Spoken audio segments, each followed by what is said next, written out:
Seorang istri mencarikan perempuan lain untuk suaminya.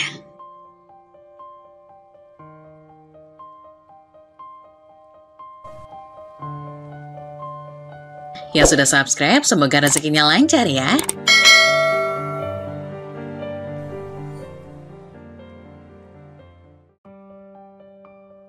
Kisah ini diawali dengan seorang pria bernama Adam yang menghampiri Nia, istrinya itu yang sedang melamun di balkon kamar mereka. Hatinya merasa beberapa hari ini sang istri kerap berlaku aneh. Sering didapati termenung dengan mata berkaca-kaca. Jika ditanya, Nia menjawab dengan seolah senyuman. "Sebenarnya ada apa, Bun?" tanya Adam memeluk istrinya dari belakang. Nia sedikit kaget namun berusaha untuk tetap tenang. Dagu Adam menempel pada pundaknya. "Bunda seperti bukan seseorang yang ayah kenal selama ini. Ada apa? Apa ayah telah melakukan kesalahan?" Hembusan nafas Adam membuat bulu-bulu halus di leher Nia merinding geli. Adam membalik tubuh istrinya. Saat ia menunduk hendak memberikan kecupan di bibir, Nia menggeleng, menaruh keempat jari pada bibir suaminya. "Kenapa beberapa hari ini Bunda selalu menolak ayah sentuh?" Pertanyaan Adam dijawab hanya dengan gelengan kepala istrinya. Sepasang mata itu tiba-tiba berkaca-kaca, mengusap wajah sang suami perlahan. Kemudian mendekap erat disertai tangisan di dada. "Aku sangat mencintaimu, Mas," kata Nia di antara sedu-sedan. Istrinya tidak membahasakan ayah padanya, melainkan panggilan seorang kekasih pada pasangannya. Adam tersenyum mendengarnya. Tentu hal yang sangat membahagiakan saat istrinya mengungkapkan perasaan cinta padanya. Adam pun mengusap-usap punggung wanita terkasihnya. "Iya, Mas tahu itu. Mas juga sangat mencintaimu, Dek. Tapi bukan karena itu kan kamu agak lain belakangan ini." Nia masih terdiam. Tak ada jawaban apapun keluar dari bibirnya itu. Bahkan ketika Adam mencoba merayu dengan sentuhan seperti biasa, ia kembali mengelak. "Maaf, aku tidak bisa melayanimu lagi, Mas." Adam mengernyit, kemudian memicingkan matanya. "Boleh, Mas tahu alasannya. Kalau saat ini lagi berhalangan, jangan memakai kata tidak bisa melayani Mas lagi, sayang." "Mas mau kan memenuhi permintaanku?" "Apa itu?" "Berjanjilah dulu, Mas." "Iya, tapi apa dulu? Gak mungkin Mas berjanji kalau tidak mampu melakukan." Nia mendongak menatap mata Adam, kemudian perlahan mendorong tubuh Adam. "Aku sudah memikirkannya dengan matang. Berjanjilah, Mas, kamu akan memenuhi permintaanku ini," pintanya kembali. "Iya, tapi dalam hal apa dulu, sayang?"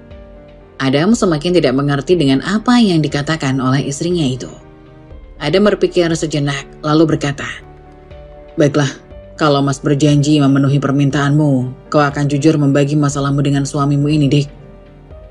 Nia tersenyum, lantas perlahan mencium kedua pipi suaminya. "Aku ingin Mas Adam menikah lagi, demi masa depan anak-anak, supaya mereka mendapatkan kasih sayang yang lengkap. Mas Adam juga perlu seorang pendamping untuk menjaga Sofia dan kembar." "Sebentar, apa tadi? Meminta suamimu ini menikah lagi, Dik? Terus apa tadi alasanmu memintaku menikah untuk anak-anak dan aku?" Adam menggelengkan kepala tak percaya dengan permintaan istrinya barusan. "Iya, Mas, menikahlah lagi dengan perempuan yang tulus yang bisa menyayangi anak-anak kita." Nia memohon. "Enggak. Permintaanmu ini di luar dugaanku, Dik. Mana mungkin ada seorang istri yang meminta hal ini pada suaminya." Adam mengguncangkan bahu Nia.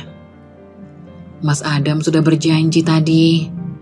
"Permintaanmu pengecualian. Aku tidak akan pernah mendoakanmu, Dik." Adam merengkuh tubuh istrinya kembali. "Katakan sejujurnya, apa yang membuatmu meminta hal seperti tadi?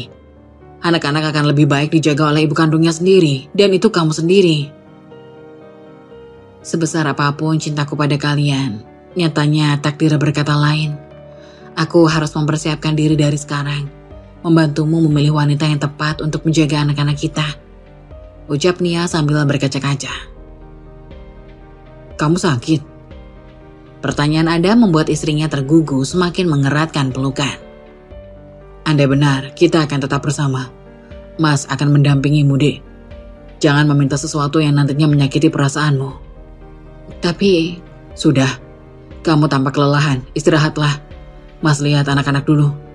Adam mengecup lembut kening istrinya. Merangkulnya menuju kamar tidurnya.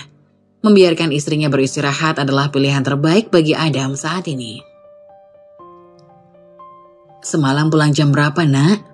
Tanya Bu Erna pada menantunya saat melihat Adam keluar dari kamar putrinya. Hampir jam 12 malam, Ma. Pesawatnya delay kemarin. Oh, begitu, Nak. Apa kau merasakan istrimu berubah akhir-akhir ini? Bu Erna menatap wajah menantunya yang juga menyimpan banyak tanda tanya mengenai perubahan pada putri tunggalnya itu. Entahlah, Ma.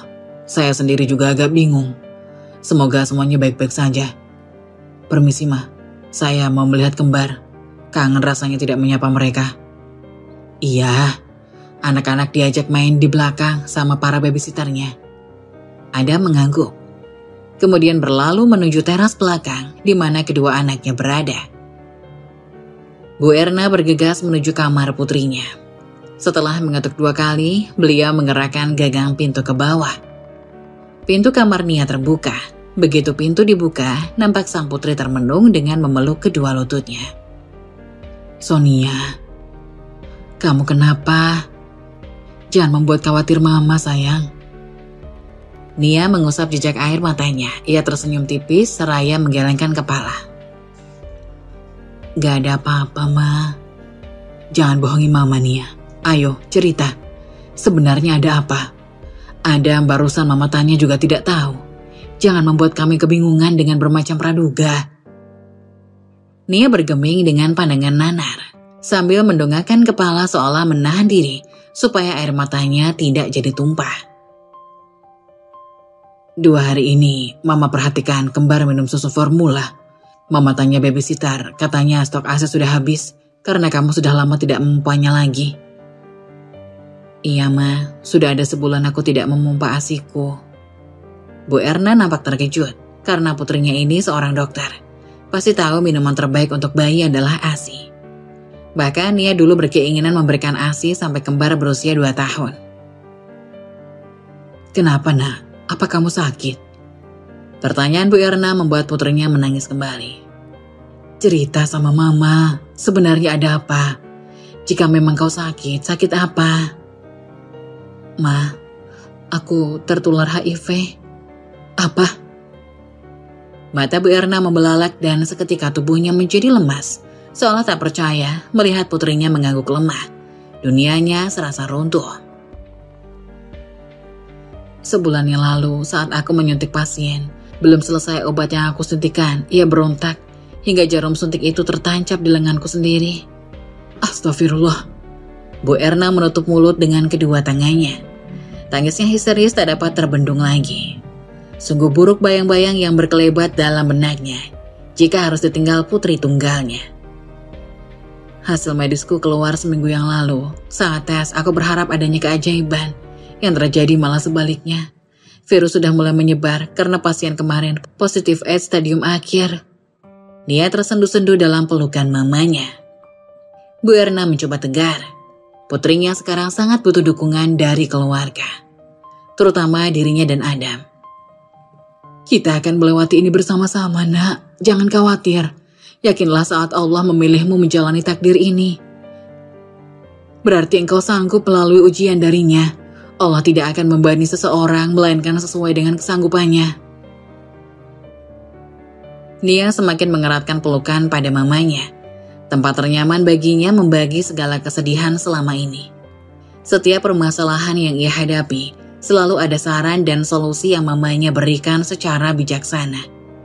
Pun saat ini, dirinya berani berkata jujur karena ingin segala beban pikiran dapat teratasi. Termasuk mencarikan calon pendamping untuk suaminya kelak saat dirinya tiada.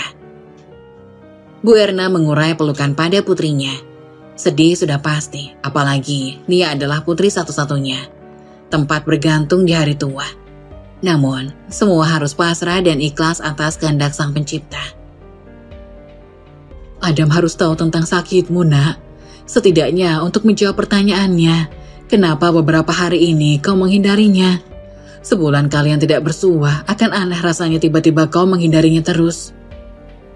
Aku juga meminta Mas Adam menikah lagi, Ma, tapi dia nggak mau. Bukannya kalau dia langsung setuju, malah akan membuatmu sakit hati. Jangan gegabah dalam bertindak, nak. Pikirkan anak-anakmu. Tidak sulit bagi Adam untuk menikah lagi, tapi bisa tidak istrinya nanti jadi ibu yang baik buat anak-anakmu? Mungkin aku yang akan mencari perempuan penggantiku, Ma. Jangan menambah bebanmu dengan memikirkan hal itu. Bicara dulu dengan suamimu mengenai sakitmu ini. Beristirahatlah, Mama akan melihat kembar. Setelah berkata demikian, Bu Erna mencium kening putrinya, memberikan waktu kepada Nia untuk beristirahat. Sebenarnya ada apa dengan Nia, Ma? Tanya Rian, begitu Bu Erna menghampiri dirinya di ruang belakang. Ruang yang difungsikan untuk area bermain anak-anak. Istrimu sedang sakit, jawab Bu Erna. Sakit? Dia sakit apa, Ma? Nanti juga akan diberitahukan oleh istrimu. Bagaimana pekerjaanmu, nak? Apakah lancar? Alhamdulillah, proyek sedang berjalan, tinggal diawasi. Sudah ada Tiara yang bertanggung jawab di sana. Baguslah kalau begitu, Mama turut senang mendengarnya. Rencananya minggu depan saya akan ajak Sonia berlibur ke sana. Dia pasti akan bahagia diajak pergi merayakan ulang tahunnya, sekalian merayakan hari kasih sayang. Lakukanlah semua hal yang menyenangkan untuk Sonia, nak, selagi kalian masih bersama. Gumam Bu Erna, namun suaranya tenggelam oleh celotehan kedua cucu kembarnya. Malamnya, Adam berusaha mengambil hati Sonia, mengajaknya dinner di tempat favorit mereka berdua. Nia mengenakan gaun terbaiknya malam itu. Dia ingin memberitahukan penyakitnya kepada Adam. Makanan baru saja dihidangkan. Masing-masing mendapatkan salmon stick dengan saus barbecue, salad sayuran, jus, dan air mineral. Mereka makan dengan serius. Hanya sesekali saling melirik, namun tidak dalam waktu yang bersamaan. Apakah ada sesuatu yang perlu kita bahas, Mas? Sonia buka suara sambil menyapu bibir dengan tisu yang dibentuk seperti segitiga. Stik dalam piringnya telah habis. Adam baru saja selesai dengan stik di piringnya. Sendok ia letakkan dalam posisi terbalik. Sementara istrinya telah meneguk habis air mineral dalam botol kecil yang terdapat di depannya.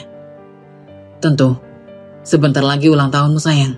Seperti tahun sebelumnya, aku akan mengajakmu pergi merayakannya. Aku masih ingat, karena hamil kembar tahun lalu, kita hanya merayakannya di Bali. Kali ini, aku ingin mengajakmu ke Kapadokia. Sekalian melihat proyek yang ditangani perusahaan kita di sana. Wah, kedengarannya sangat menarik. Apakah aku akan mengajak serta Zen untuk berbulan madu ke sana? Oh, tidak. Dia hanya kuizinkan cuti seminggu. Lusa hari Senin ini, dia sudah masuk kerja. Banyak presentasi yang harus dia siapkan. Kau tega sekali dengannya, sayang. Masa orang kepercayaan menikah hanya diberi cuti seminggu? Ya, bagaimana lagi? Untuk sementara hanya dia yang bisa Mas percaya menangani semua proyek di sini. Sudahlah, akan tiba waktunya kok. Giliran dia bisa berlibur mengajak istrinya ke luar negeri juga. Sonia menatap kedua mata suaminya, lelaki yang dipilihkan sang mama untuk menjadi pendampingnya dan ayah sambung untuk putrinya. 4 tahun setelah keduanya telah mengarungi bahtera rumah tangga yang harmonis, pria di depannya menjadi sosok begitu manis. Setelah usaha keras memberikan cinta dan perhatian selama setahun lebih usia pernikahan mereka kala itu. Sayang, aku tidak pernah menyangka mendapatkan cinta begitu besar darimu. Mengingat pernikahan kita terjadi bukan dasar dari keinginanmu waktu itu. Aku seorang janda anak satu berusia 35 tahun. Datang melamar pemuda lajang berusia 25 tahun. Kenapa dibahas hal yang telah berlalu? Andai bisa kembali di masa itu, aku akan langsung mencintaimu, sayang. Kau begitu sabar menghadapi pria labil sepertiku. Bagaimana kau yang semanis ini mengetahui diri sebagai pria labil? Kehadiran kembar dalam rumah tangga kita merupakan anugerah terindah dalam hidupku. Aku juga merasakan hal yang sama, sayang. Ada meraih tangan Sofia. Diciumnya dengan penuh cinta punggung tangan kanan istrinya itu. Mas, ada hal penting yang ingin aku sampaikan padamu. Sonia bicara sambil menengguk jus mangga yang sejak tadi belum ia sentuh. Apa?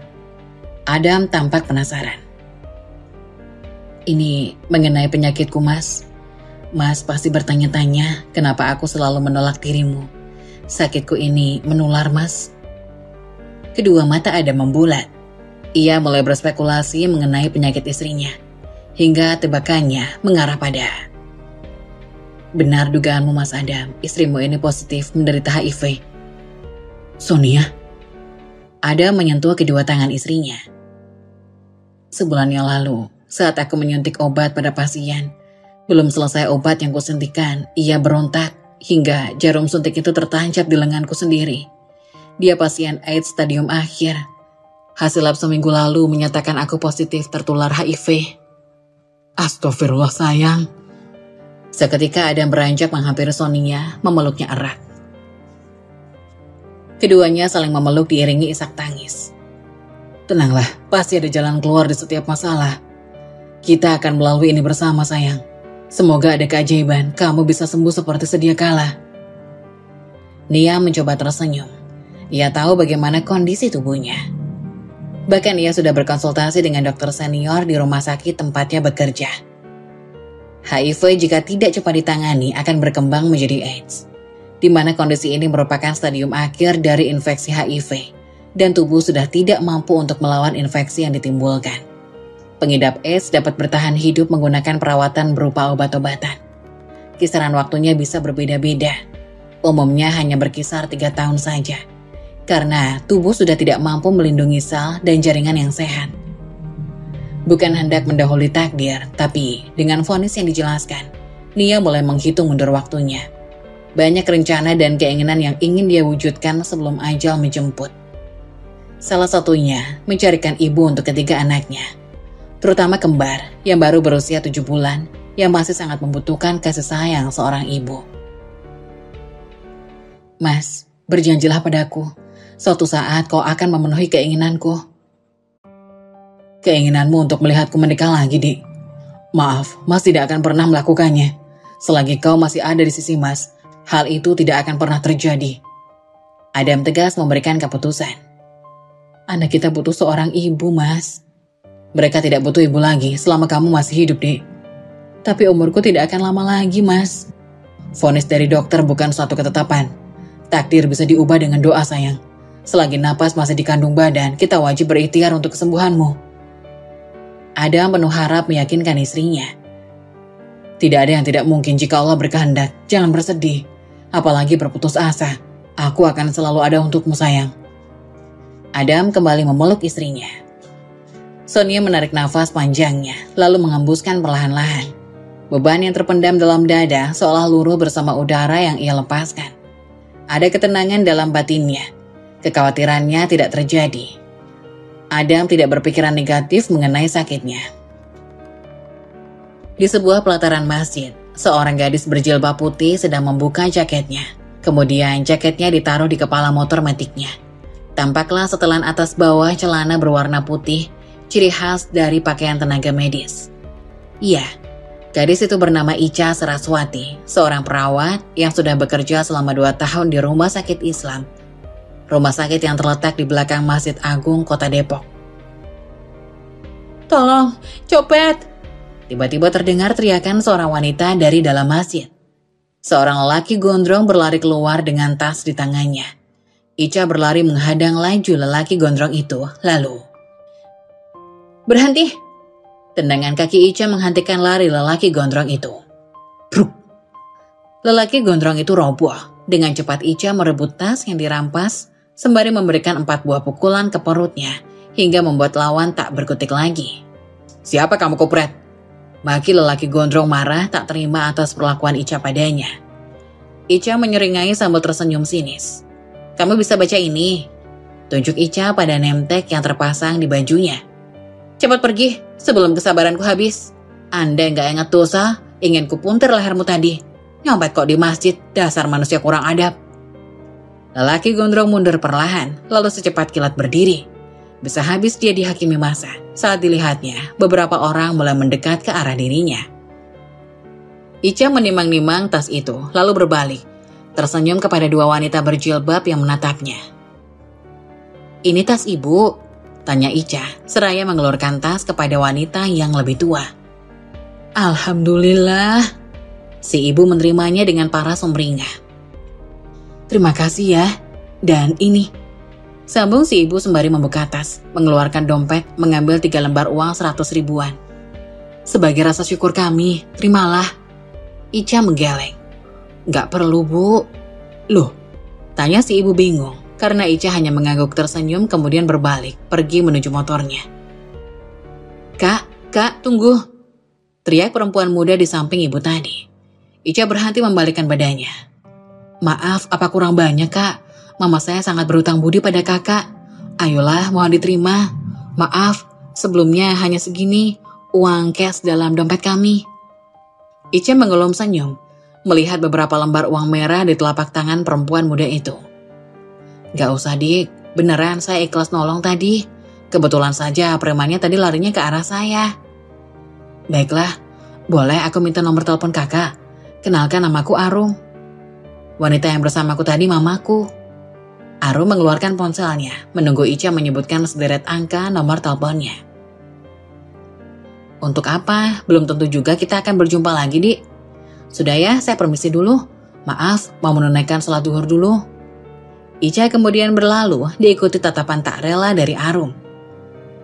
Sayang ya, padahal aku hanya ingin berteman. Syukur-syukur bisa minta diajari bela diri. Gumam Arum, sebelum berbalik ke arah Ibu Sulastri, mamanya. Bagaimana? Mau dia nerima uangnya, Rum? Tanya Bu Sulastri kepada putrinya. Arum menggelengkan kepalanya seraya memberikan uang yang digenggamnya kepada mamanya. Tetap gak mau dianya mah. Bahkan aku minta nomor teleponnya pun gak dikasih. Sudahlah, kalau gak mau mana boleh kita memaksa. Ayo cepetan, neneknya sudah menunggu, barusan telepon. Arum mengangguk. Hari ini mereka berdua berencana mengunjungi nenek Arum yang tinggalnya di Bogor. Nenek dari papanya. Arum adalah adik bungsu Rama. Gadis cantik berusia 20 tahun ini adalah mahasiswi fakultas kedokteran. Jadi, Arum juga sepupu dari Adam. Ica mengendarai motor dengan kecepatan sedang karena ia melalui jalan pintas menuju rumah sakit Islam. Sayangnya, saat laju motor melambat, sekitar 300 meter lagi ia sampai di area parkir belakang rumah sakit. Tanpa sengaja dirinya menoleh ke gang yang berada di kiri jalan yang dilewatinya. Di tengah lorong gang itu, nampak olehnya seorang remaja berseragam SMA mencoba mempertahankan sebuah tas yang direbut oleh 2 preman berjalan. Hei, teriak Ica, melajukan motor ke arah mereka bertiga. Sontak kedua preman menoleh, dan kesempatan itu dimanfaatkan oleh anak SMA untuk menendangkan kaki ke selangkangan salah satu preman di depannya. Melihat tawanannya kabur, 2 pemuda itu menatap marah pada perempuan di depannya. Salah satu preman meraih pisau yang terselip di sakunya, bersiap menyerang Ica. Sedangkan preman satunya mengikutinya di belakang sambil sesekali tertunduk meringis kesakitan sambil memegangi area vitalnya. Ica selalu teringat kata-kata bapaknya, Pak Irwan. Meskipun perempuan, kau harus tangguh dan berani, Ica. Bagi bapak, kaulah anak sulung di keluarga ini. Tolonglah orang lain yang memerlukan bantuan, semampu kamu. Meskipun kita kurang beruntung mengenai harta, jangan miskin empati. Jadilah kamu wanita berbudi pekerti yang memiliki harga diri. Sejak menjadi piatu di usia 9 tahun, Pak Bagas mendidik Ica menjadi sosok mandiri. Dia harus membantu bapaknya merawat adiknya Reza, sekaligus kakaknya yang bernama Tio. Sang bapak adalah pelatih di sanggar bela diri. Ica sendiri dari SMP ikut ekskul karate. Jadi kemampuan bela dirinya bisa membuat lawan kewalahan saat menghadapi serangannya. Ica menarik gas dengan cepat, hampir saja menabrak 2 preman yang mencoba menghalangi. Terasa perih di bahu kanannya, rupanya saat preman terjatuh ke samping, pisau lipat yang digenggam tadi dilemparkannya dan mengenai bahu kanan Ica. Put, tolong periksa dulu lukaku, pinta Ica pada putri temannya yang piket hari ini. Ditariknya rekan kerjanya itu menuju ruang perawatan. Kenapa lagi, Non? Tadi ada yang lempar pisau. Memang kenapa dia bisa lempar pisau sama kamu? Cak, pasti kamu sok jagoan lagi kan? Kebiasaan. Omel putri sambil membersihkan darah pada luka Ica. Dalam ya? Salahku juga tadi. Jaketnya gak aku pakai lagi. Malah aku ikatin ke pinggang. Memang lagi apes. Dengan gemas Putri menekan luka sahabatnya itu. Aduh, sakit loh Put. Jerit Ica kesakitan. Syukurin, gemes aku. Kembali Putri menepuk bahu Ica usai dipasangkan plaster pada lukanya. Duduk sini dulu, aku ambilin baju ganti. Mana kunci lokermu? Ica meraih tasnya memberikan kunci kepada Putri. Makasih ya sayang, canda Ica kepada Putri. Setelah Ica mengganti pakaiannya, mereka berdua keluar dari ruang perawatan. Kembali duduk berjaga di meja resepsionis. Kak Ica, waduh, maaf ya, aku tadi langsung melarikan diri. Sapa gadis SMA yang ditolong Ica tadi. Memang ada apa Vika? Tanya Putih penasaran. Jadi tadi aku di gang sebelah dicegat 2 preman. Kayaknya tuh preman suruhan Okta. Biasalah anak kurang seon. Gebetannya kasih aku coklat, dia gak terima. Ada ya cerita kayak gitu?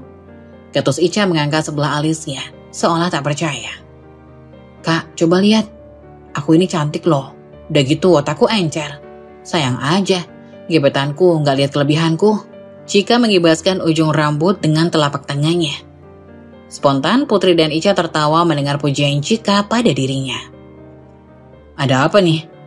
Tanya seorang pria memakai jas putih seraya memasukkan kedua tangannya ke dalam saku celananya.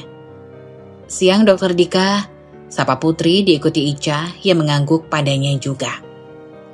Kalian piket sore? Tanya Dika pada mereka. Namun pandangan mereka tidak bisa lepas dari Ica. Iya dokter. Nah kan, baru ingat. Syukur ketemu Dokter Dika di sini. Tadi ibu pesan makan siang dokter mau dibawain kemari. Apa gimana enaknya? Dokter kemarin kan pesan dibuatin cah brokoli udang sama ibu. Cika menyampaikan amanat dari ibunya sembari memainkan kedua alisnya. Oh iya, minta tolong bawa ke ruangan saya saja ya. Maaf, tadi nggak sempat ke kantin. Barusan bantuin dokter Emil operasi. Oh siap. Cika mengangkat tangan kanannya ke pelipisnya, kemudian berlari menuju ke arah kantin rumah sakit. Dasar bocah, masih sering titip salam buat Reza rupanya. Ucap Putri menyenggol bahu kanan Ica. Ica mengadu seraya meringis. Putri seolah lupa bahwa bahu sahabatnya itu barusan terluka. Dika memandang bahu yang diusap Ica. Kenapa lagi dia? Tanya Dika melirik Putri. Dagunya digerakkan mengarah ke Ica. Ya salah dok, ada pisau nyasar bilangnya. Jawab Putri. Udah diobatin? Sudah, langsung diobatin tadi. Serius? Iya dok. Ica mengangguk meyakinkan. Oke, lain kali hati-hati. Niatmu memang menolong, tapi bisa membahayakan nyawamu juga. Ingat itu, Cak. Ica mengangguk. Dika meninggalkan mereka menuju ruangannya saat dilihatnya dari arah berlawanan.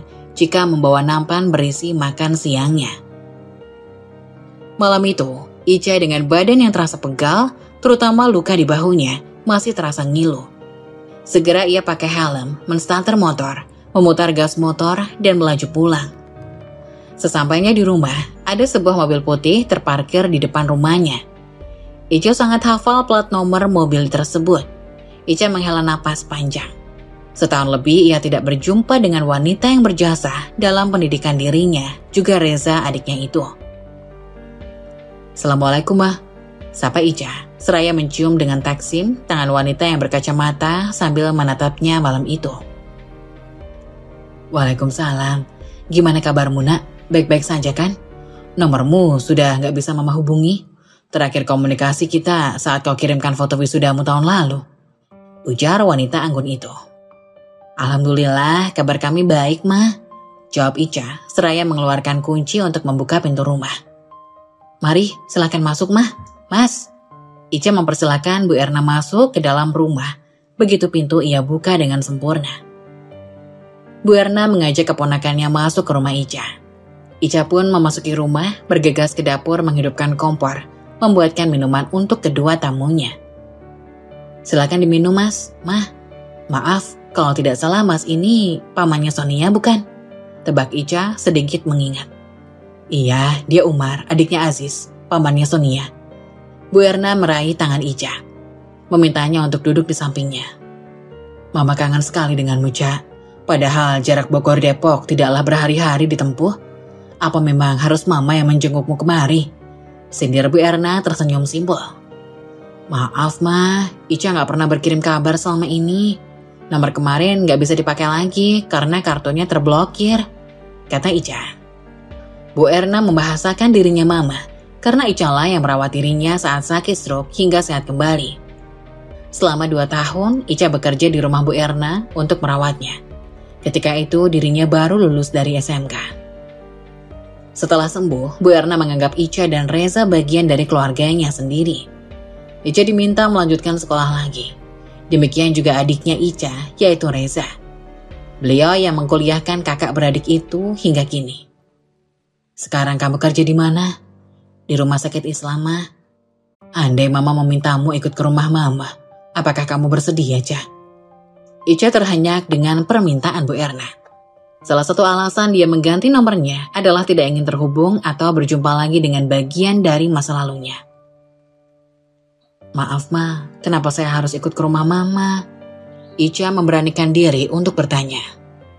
Kakakmu, Sonia, saat ini sedang sakit. Mama ingin memintamu untuk merawat ketiga anaknya yang masih kecil, Ca. Ica mengernyitkan alisnya, berusaha memahami permintaan Ibu Erna. Menurutnya aneh. Bu Erna meminta dirinya merawat cucu-cucunya. Sementara keluarga mereka pasti gampang saja membayar babysitter untuk merawat anak dari dokter Sonia tersebut. Maaf Ma, Ica tidak bisa menjawab sekarang. Ica perlu bicara dengan Reza. Selain itu, Ica juga kan terikat kontrak di rumah sakit Islam. Iyalah. Besar harapan Mama kalau kamu bisa menolong kami kali ini. Ica tersenyum seraya menganggukkan kepalanya. Insya Allah ya Ma, selagi bisa akan Ica usahakan. Mengingat Mama orang yang berjasa buat hidup kita berdua sepeninggal Bapak. Bu Erna tersenyum menanggapi ucapan Ica. Bukan maksud hatinya meminta balas jasa atas kebaikannya pada Ica dan adiknya. Namun saat mengetahui sakit putrinya, bayangan Ica lah yang terlintas untuk merawat kedua cucunya. Ketulusan Ica dalam merawatnya selama sakit dulu yang membuat Bu Erna meminta Ica untuk merawat Sofia, untuk merawat Sonia dan si kembar. 2 hari kemudian, saat adiknya Reza menghubungi dirinya, Ica bercerita mengenai kedatangan Bu Erna ke rumah mereka tempo hari. Bagaimana menurut Muza? Apakah kakak harus ke Bogor memenuhi permintaan Mama Erna? Ica meminta pendapat pada adiknya melalui video call. Kalau aku senyamannya kakak aja sih. Pastiin kuat ketemu sama Mas Adam di sana. Syukur-syukur udah move on dari dia. Ujar Reza menasehatinya. Apaan sih kamu, Zah? Pakai acara move on. Kakak sama Mas Adam gak pernah ada hubungan. Ucap Ica agak sebal. Iya emang gak ada, tapi aslinya kalian saling suka kan? Mas Adam begitu frustasi waktu ditolak kakak, diajak nikah waktu itu. Padahal Mas Adam kan ingin menggantikan tanggung jawab Bapak. Kak Ica malah nolak mentah-mentah. Udah, jangan dibahas lagi tuh. Lagian, Kak Sonia sama Mas Adam adalah pasangan yang serasi dan sepadan kok. Kata terakhir menyisakan senyum getir pada ekspresi wajah Ica. Reza memandang kakaknya yang mulai berkaca pada handphonenya itu. Sebenarnya, Reza sendiri juga belum paham alasan kakaknya menolak lamaran Adam pada waktu itu. Seperti ditanya alasannya, sang kakak hanya menggelengkan kepala. Menurutku, kakak pergi aja ke rumah Mama Erna, minta cuti seminggu dari rumah sakit. Supaya bisa silaturahmi menengok Kak Sonia. Biar kakak juga tahu Kak Sonia itu sakit apa. Sampai Mama Erna datang ke rumah mencari kakak. Bisa aja kan, sebenarnya beliau kirim orang untuk datang ke rumah kita.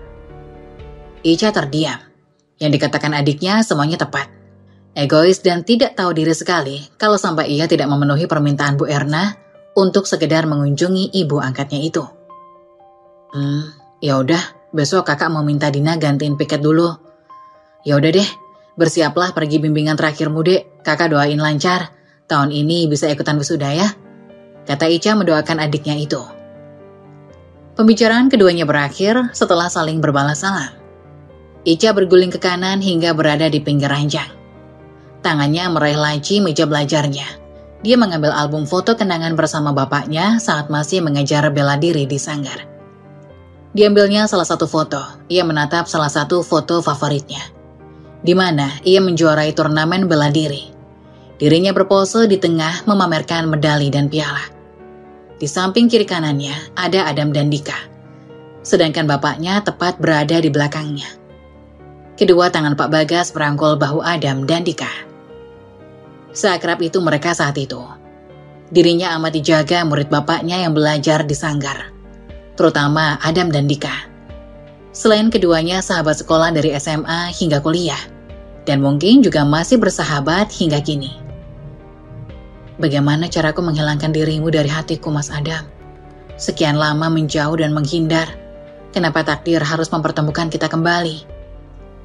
Ica memejamkan matanya, nampak bulir bening berjatuhan dari kedua matanya.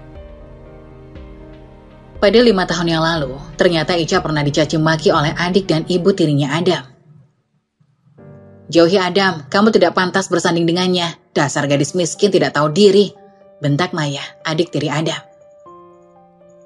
"Lihat kakakmu itu. Kami tidak ingin ada keturunan kami bernasib seperti dia." Ibu Busila, ibu tiri Adam. Ia memandang jijik ke arah Akbar, kakak sulung Ica. Ketika bayi, Akbar mengalami demam tinggi hingga kejang. Karena tidak ketahuan ibunya, ia diurutkan, hingga menyebabkan kelumpuhan pada kakinya. Keterbelakangan mental, mata kirinya juling, dan kedua tangannya selalu bergetar. Hinaan dari ibu tiri dan adik Adam membuat Ica menghela nafas beratnya. Mereka datang menghina dan memaki dirinya. Sehari setelah Adam datang melamarnya, tepat 40 hari setelah kepergian Pak Bagas. "Kalian berdua segera enyah dari sini, sebelum habis kesabaran saya. Jangan khawatir, saya juga tidak sudi menjadi menantu Anda, camkan ini. Kakak saya yang kalian hina, tiada mendapat hisab dari Allah, karena dia tidak memiliki dosa seperti kalian. Pergi!" teriak Ica mengusir keduanya waktu itu. "Dasar gadis kere, seenaknya mau numpang hidup pada Adam. Awas aja, sampai ku tahu kalian bertemu lagi, akan kusuruh orang membakar rumahmu, biar kalian jadi pengemis di jalanan." Sebuah notifikasi pesan WhatsApp masuk ke dalam ponsel Ica, memutuskan ingatan buruknya di masa lalu. "Aku besok diminta Tante Erna menjemputmu, bersiaplah. Bye Umar." Ica baru selesai mandi pagi, bersiap membeli sarapan pagi nasi uduk di warung depan. Saat sebuah mobil berhenti tepat di depan rumahnya, nampak seorang berjaket hitam keluar dari pintu mobil bagian kemudi. "Assalamualaikum." Umar mengucap salam. Begitu dilihatnya Ica termangu di samping motornya. "Waalaikumsalam, sepagi ini udah sampai di sini Mas Umar." Ica menelisik penampilan Umar dari atas hingga ujung kaki.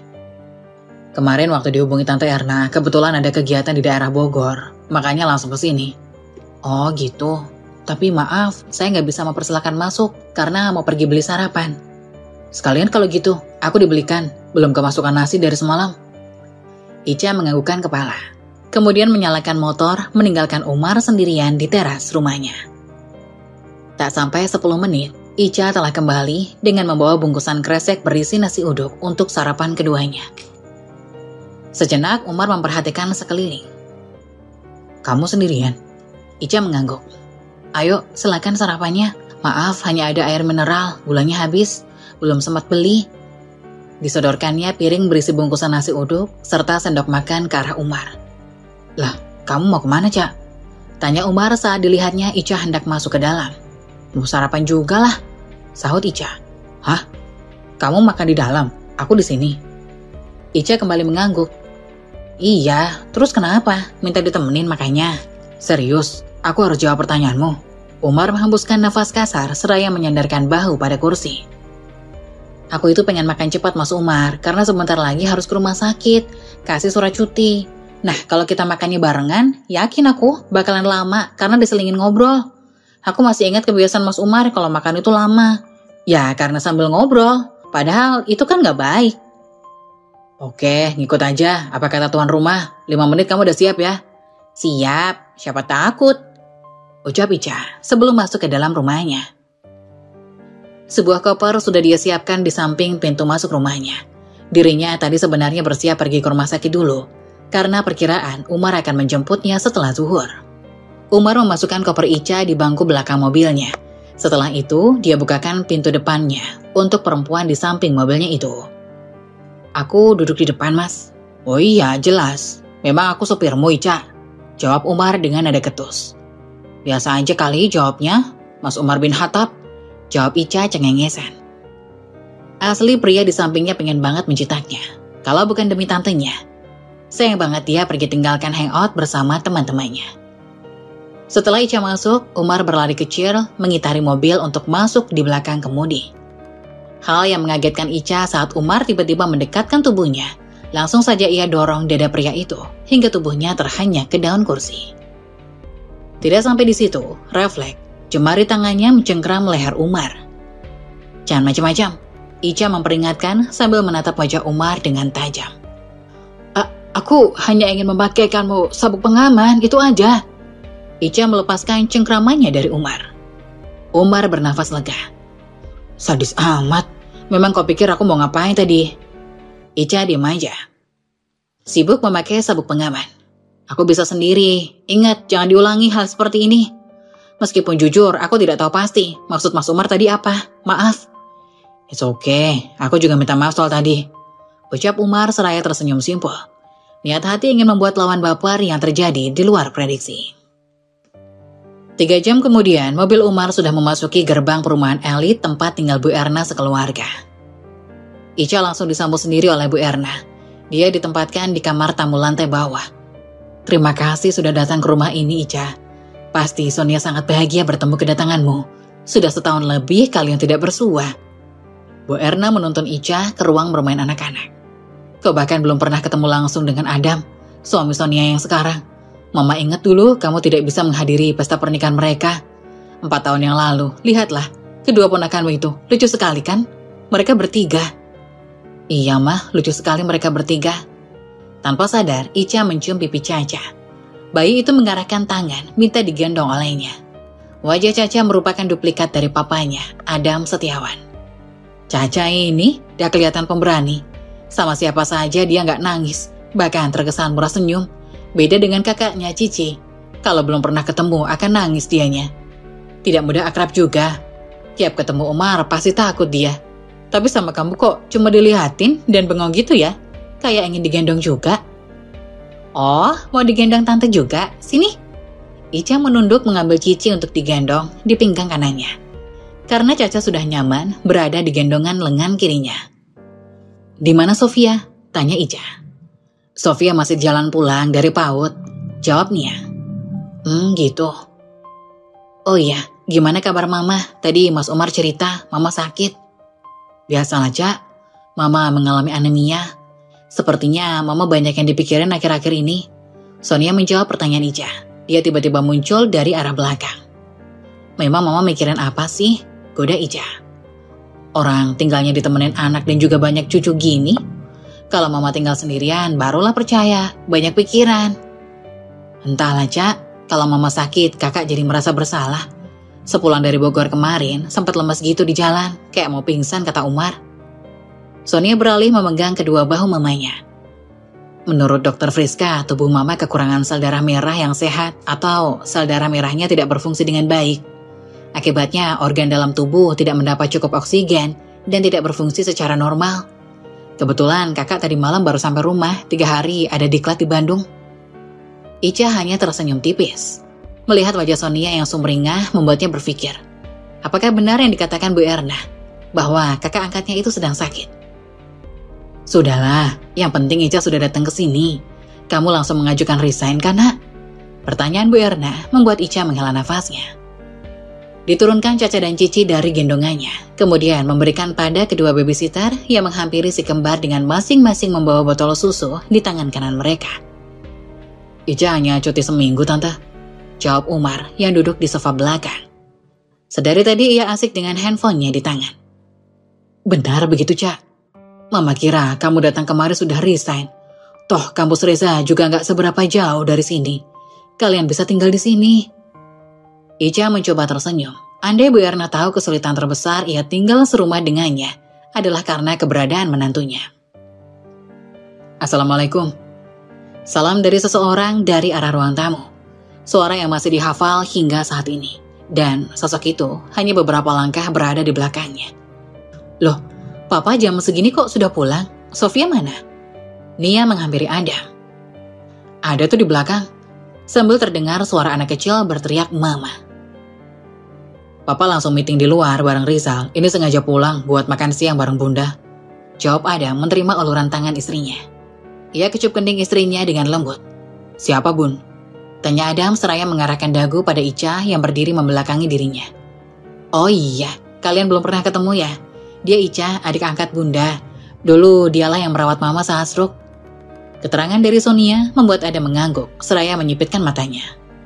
Ica, gumamnya.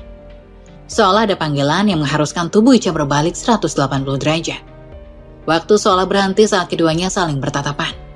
Pandangan mata saling mengunci untuk beberapa saat.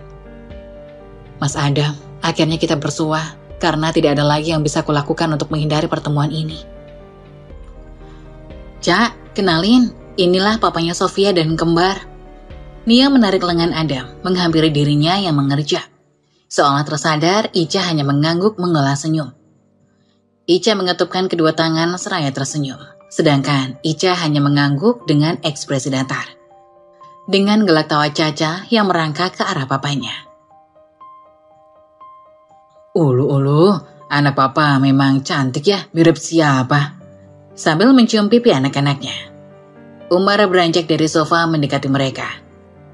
Tante, hari ini masak apa? Kalau enak, aku maulah makan siang di sini. Kalau enggak, izin bawa Ica makan siang di luar ya. Melihat sekilas ekspresi Adam saat berjumpa Ica, takut menimbulkan canggung pada anak angkatnya. Bu Erna memperbolehkan Ica diajak makan siang di luar oleh keponakannya. Ya udah, bawa saja Ica makan di luar. Sekalian antar ke minimarket, beli keperluan selama tinggal di sini, kata Bu Erna. Siap Nyonya. Perintah dilaksanakan, ujar Umar. Bu Erna mengantar keduanya sampai teras rumah. Ini, buat belanja kamu, Cak. Belilah segala kebutuhanmu selama di sini. Tangan Ica disalimi oleh Bu Erna.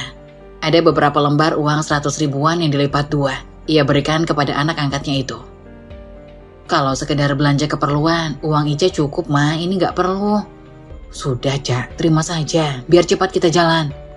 Sahut Umar yang telah membukakan pintu depan untuknya. Akhirnya Ica terima dengan ekspresi wajah sungkan. Dimasukkannya uang pemberian Bu Erna ke dalam tas lempang miliknya. Saat menuju ke pintu rumah tadi, ia sempatkan masuk ke kamar tamu, mengambil tasnya. Paman, pulangnya titip es krim ya? Seru Sonia keluar dari pintu rumah. Umar mengacungkan jempol seraya menutup pintu begitu Ica masuk ke dalam mobilnya. Maaf Nak Adam, bila kehadiran Ica kurang berkenan. Ucap Bu Erna membuka obrolan seraya duduk di sofa ditemani Sonia. Kenapa Mama ngomong gitu? Perasaan sikap Mas Adam biasa saja tadi sama Ica. Bisik Nia pada mamanya. Mama perhatikan tadi tidak begitu. Ica seperti agak canggung. Syukurnya Umar sadar situasi. Makanya dia ajak keluar tadi. Sonia mengangguk. Ia perhatikan suaminya yang sedang bermain dengan putra-putri mereka. Entah karena terlalu asik hingga sang suami tidak merespon ucapan dari mamanya. Nanti Nia coba ngomong sama Mas Adam ya, Mah. Sekarang Mama istirahat dulu di kamar. Bu Erna mengangguk, kemudian beranjak dari tempat duduknya. Ditemani Sonia, beliau menuju ke kamarnya untuk istirahat. Setelah mengantar mamanya, Nia menemui Adam di ruang belakang. Sesampainya di sana, ia tepuk bahu suaminya itu. Pak, kita ke kamar sebentar yuk, ada sesuatu yang ingin Bunda sampaikan. Adam mencium kedua pipi kembar dan Sofia. Anak-anaknya itu sebelum beranjak mengikuti istrinya menuju kamar mereka berdua. Ica dan Reza sudah dianggap anak sendiri sama Mama. Jadi seandainya nanti mereka berdua berada di sini, aku harap Mas Adam tidak keberatan. Kita tempati rumah kita aja yuk, Bun. Ucap Adam seraya merangkul bahu istrinya. Keduanya duduk di pinggir ranjang. Sonia menggeleng kepala. Andai aku tidak sakit, dengan senang hati aku turuti keinginanmu ini, Pak. Nia menyandarkan kepala pada bahu Adam. Ingin rasanya aku menempati rumah yang dibuat oleh suamiku sendiri. Apalagi kita sudah berencana tahun baru kemarin akan pindahan. Tapi takdir berkata lain. Mama juga aslinya keberatan kalau kita pergi dari rumah ini. Maksud Mama meminta perempuan itu kemari apa? Tanya Adam menghembuskan nafas dengan kasar. Namanya Ica, Pak. Terserahlah siapa namanya. Seminggu yang lalu Mama mengutarakan keinginannya supaya Ica yang merawat anak-anak kita. Adam terkejut dengan ucapan istrinya. Kenapa harus dia, Bun? Maksudnya? Menyadari kebingungan di wajah istrinya, Adam mencoba menjelaskan penolakannya barusan. Semoga ini gak ada kaitannya dengan permintaanmu kemarin ya, Bun. Ungkap Adam kemudian. Sonia menggelengkan kepala. Oh iya, berhubung Papa ingatkan, Bunda malah jadi kepikiran. Jangan-jangan maksud Mama meminta Ica kemarin karena itu ya? Sonia termenung. Mamanya menasihati untuk tidak gegabah meminta Adam menikah lagi. Kenapa meminta Ica merawat anak-anaknya? Apakah mamanya memiliki gambaran ke depan? Bagaimana jalan rumah tangganya? Seperti saat dulu menyodorkan foto Adam untuk mempertimbangkannya menjadi suaminya kala itu. Bu Erna dan Nenek Adam berteman baik karena dulu pernah terjalin kerjasama antara suami keduanya. Hingga terbesit keinginan mereka menjodohkan Adam dan Sonia 4 tahun yang lalu. Adam yang ingin move on dari sakit hatinya, membuka hatinya menerima lamaran keluarga Ismail untuk menikahi Sonia. Seorang dokter, janda mati, dengan seorang putri berusia 4 tahun. Perbedaan usia 10 tahun di antara keduanya. Tidak menyurutkan niat keluarga Ismail melamar Adam waktu itu. Pikiran Adam menjadi campur aduk dan bertanya-tanya, mencoba menerka maksud kedatangan Ica di kediaman mama mertuanya. Kemudian ia hubungkan dengan sakit hatinya.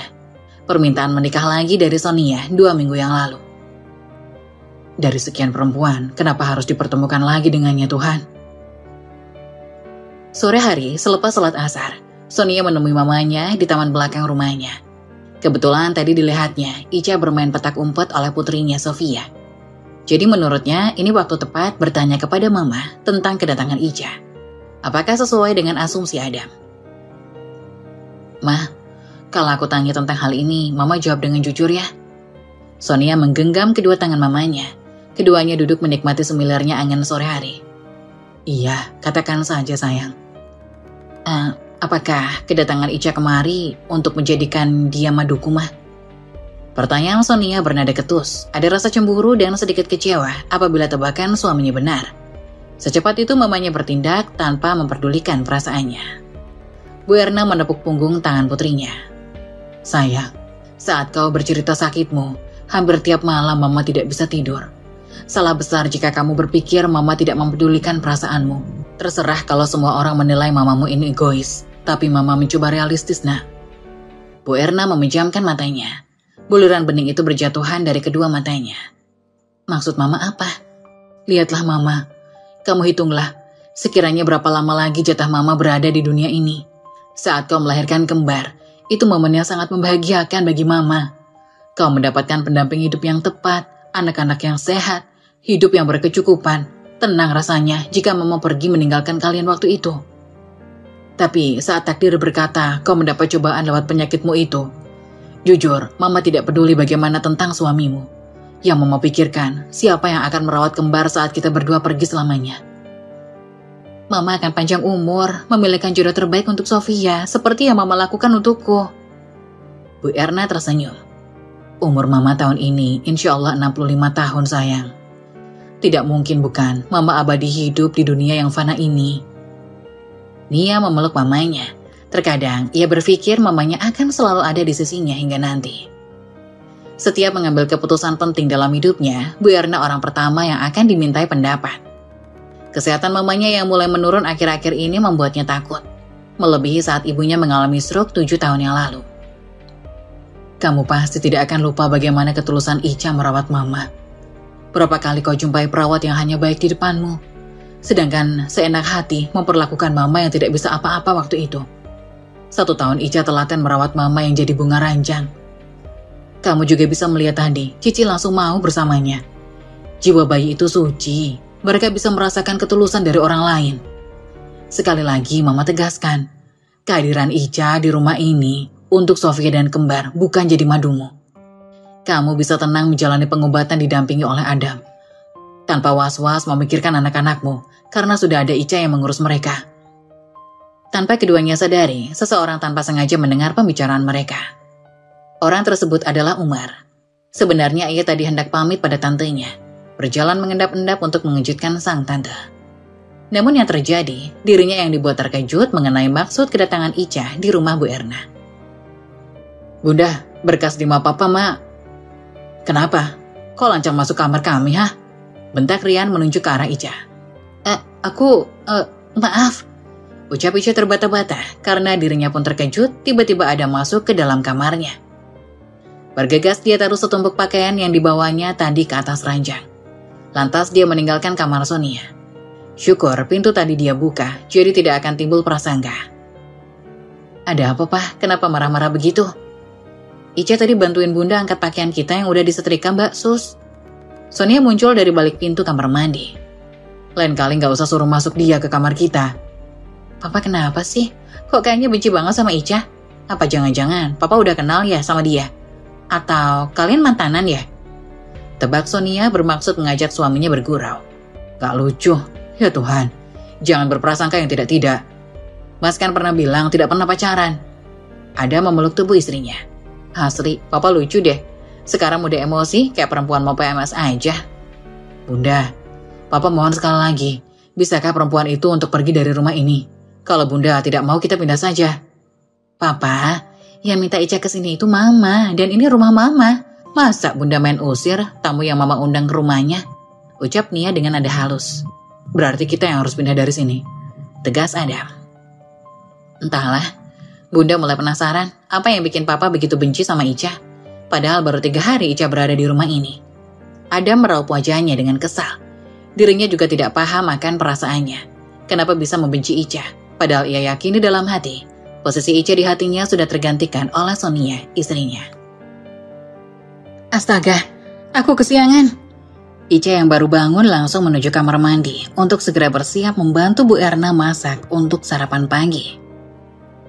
Akan tetapi, setelah sampai di dapur, Bu Erna malah menyuruh Ica untuk istirahat saja. Tapi Ica kekeh ingin membantu. Malah mengambil sapu lantai dan dia mulai menyapu dari ruang tamu. Kemudian, Adam melewati Ica yang sedang menyapu tanpa melirik. Apalagi menyapa Adam yang dingin pun menghampiri istrinya untuk berpamitan. Akan tetapi Sonia malah menyuruh Ica untuk ikut suaminya mendampingi Sofia di sekolah PAUD-nya. Sekalian membeli keperluan untuk anak-anaknya. Ica pun hanya mengangguk menuruti perintah kakak angkatnya itu. Tak menunggu lama, Ica dan Sofia sudah keluar dari pintu menghampiri Nia dan Adam yang sudah menunggu di depan. Kami berangkat dulu ya Bun.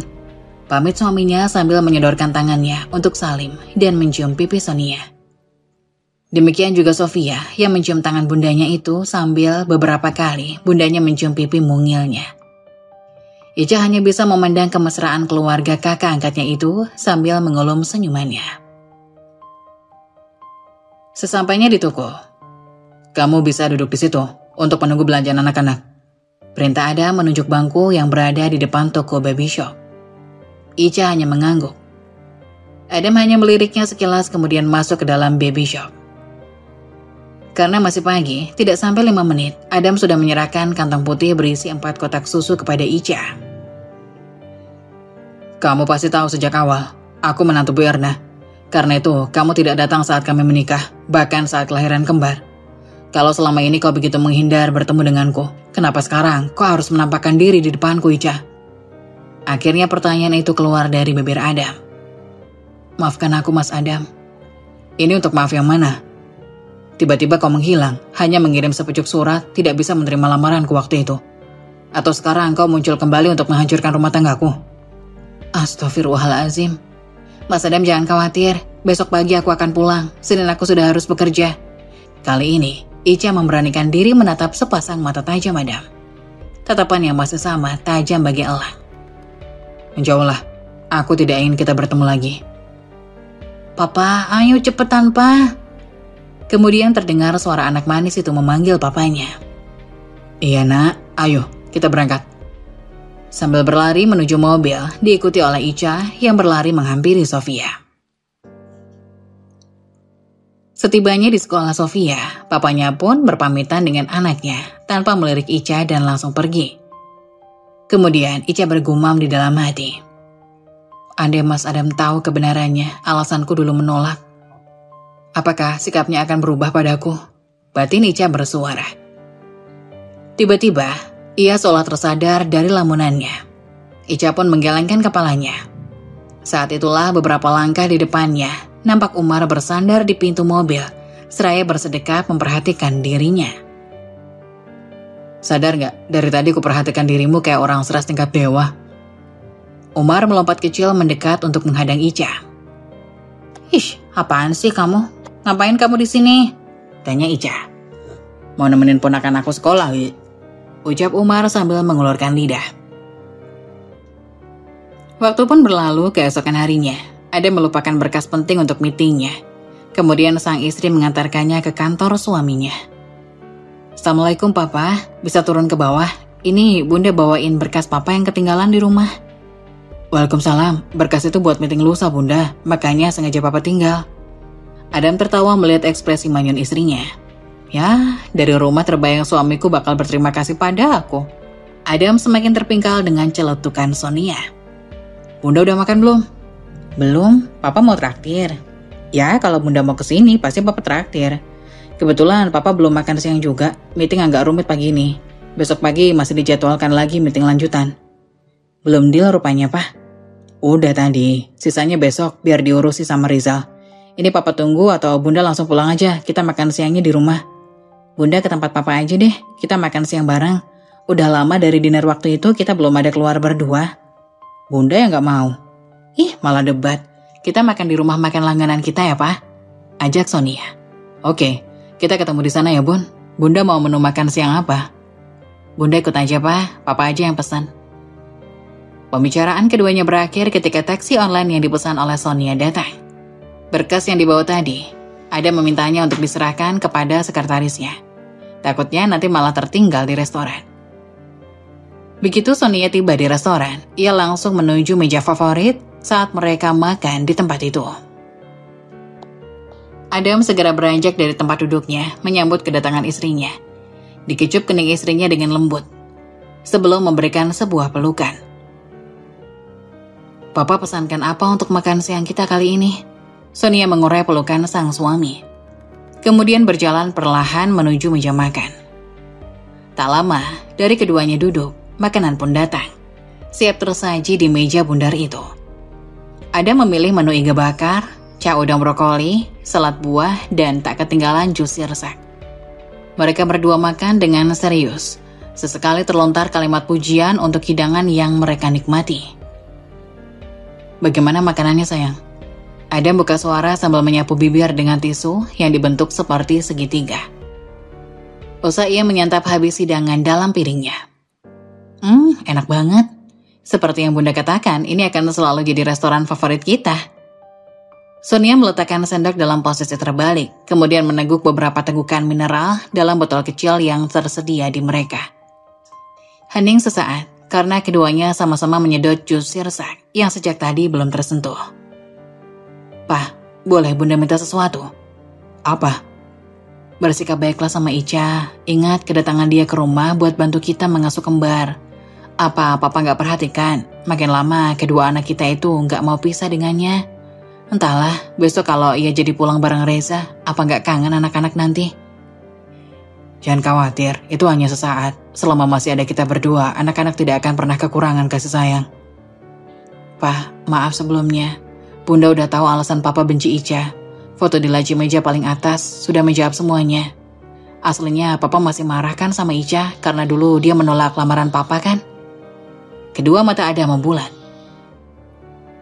Apakah dia yang mengatakan itu semua sama Bunda? Jelas sekali, ada nada kekecewaan dalam pertanyaan Adam barusan. Sonia tersenyum.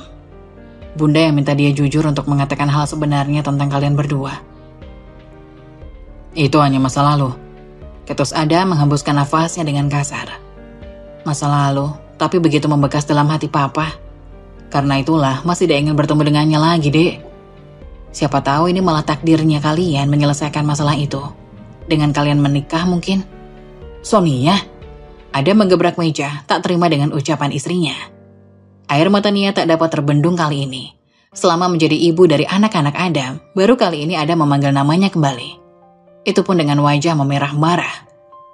Mas, berjanjilah, setelah aku tiada nanti, hanya dia perempuan yang akan kau nikahi. Cukup, kau bicara kematian seolah-olah kau akan meninggalkan kami besok. Siapa yang tahu? Siapa yang tahu aku yang akan mati duluan? Jangan berbicara mendahului takdir, Sonia. Mas, kenapa sekarang membentakku? Jangan bicara seperti itu. Kau akan menemani anak-anak hingga dewasa, Mas. Baiklah, aku minta maaf kalau ucapanku tadi melukai perasaanmu. Percuma minta maaf kalau kau tetap melakukannya lagi. Bisa tidak, kau tidak membahas lagi tentang penyakitmu, penggantimu, dan Ica. Tegas Adam beranjak dari tempat duduknya. Kita pulang sekarang. Sonia menarik nafas panjang, lalu menghembuskan perlahan-lahan. Ia ikuti langkah panjang sang suami menuju kasir, membayar makan siang mereka. Begitu melakukan pembayaran, Adam kembali menghampiri istrinya yang tertinggal di belakang. Diraihnya pinggang Nia, dikecup lama keningnya. Maaf sayang, bicaramu sangat kasar tadi. Nia membalas pelukan suaminya. Air mata kembali berjatuhan membasahi kemeja putih Adam. Pah, kok bunda pengen dikasih bunga sama papa ya? Canda Sonia sembari melirik suaminya. Oh ya? Mau bunga apa bun? Bunga deposito bank. Balas Adam tertawa. Pak, bunda mau mampir di Outfit Kids, pengen beli jaket buat kembar. Papa lanjutin mobil parkir di toko bunga sana itu ya. Baiklah, masih suka bunga mawar kan? Atau bunga lainnya?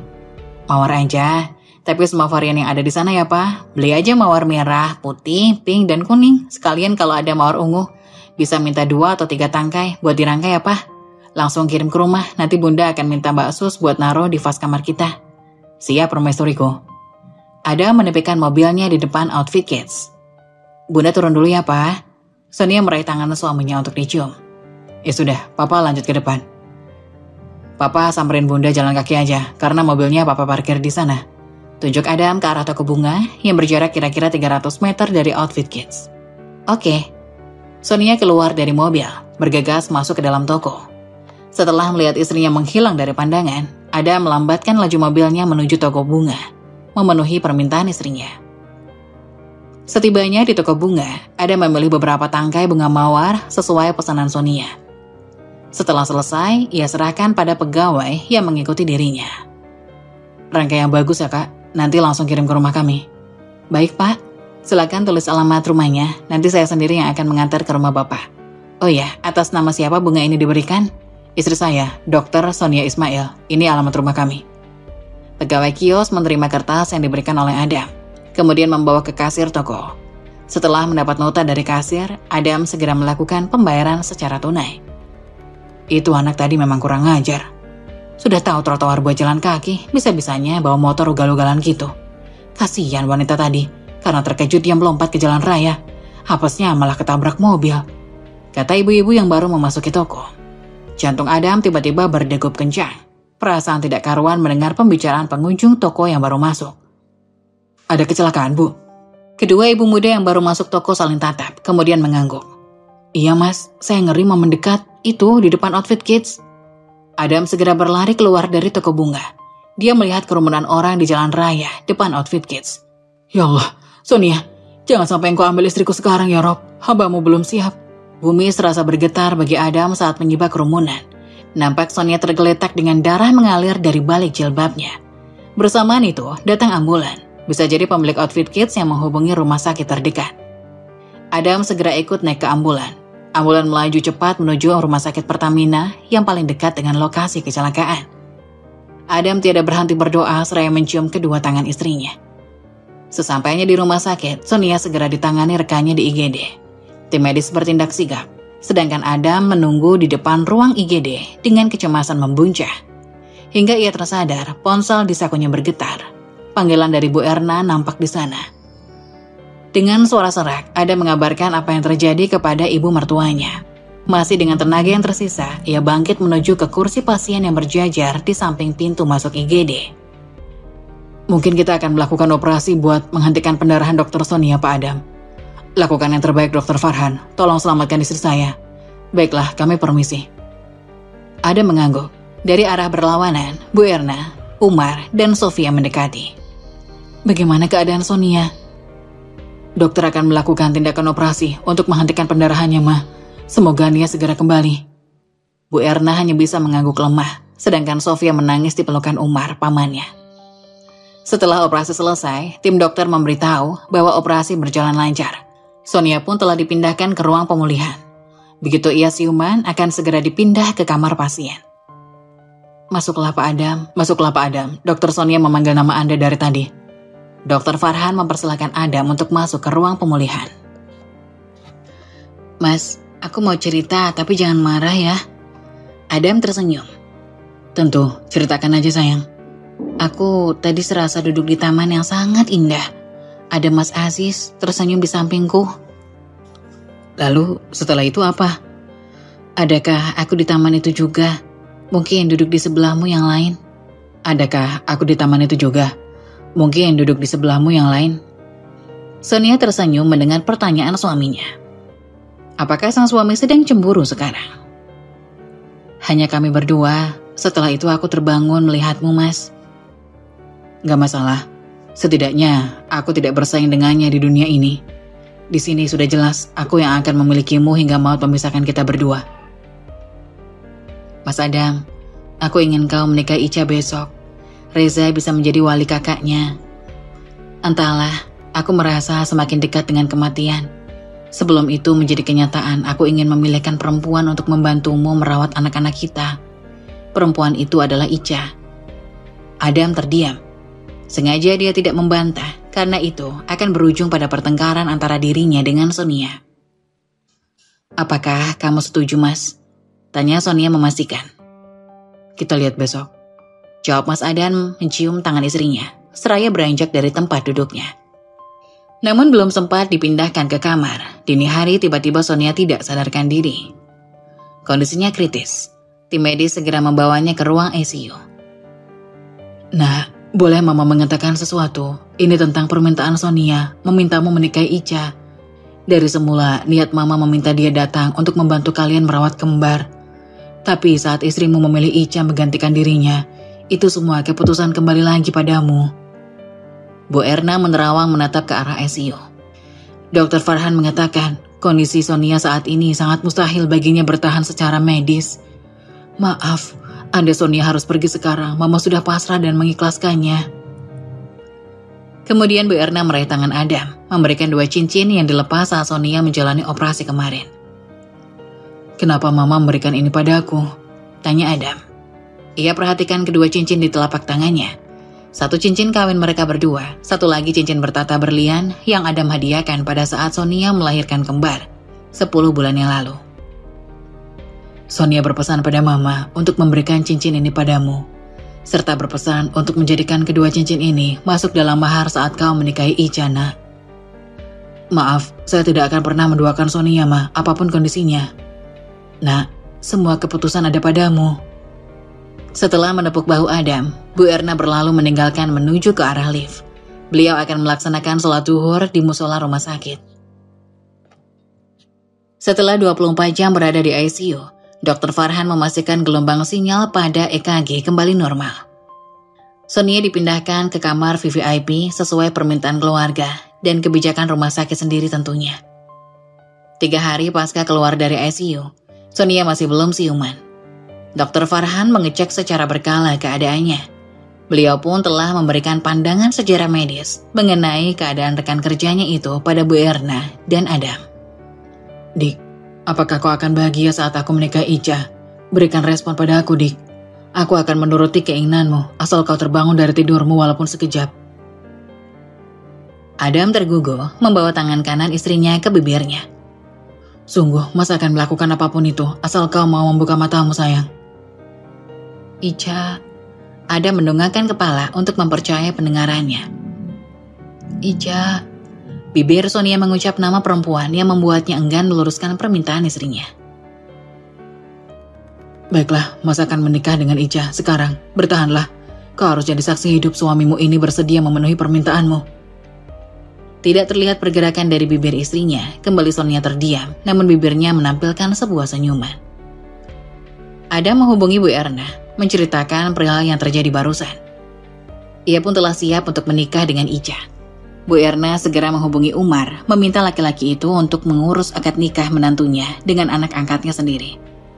Beliau selaku dari orang tua Dr. Sonia menghubungi tim medis untuk meminta izin, dan mungkin sekaligus meminta hadir beberapa dokter sebagai saksi. Di belakang Umar dan Dr. Farhan ada Ica dan Reza.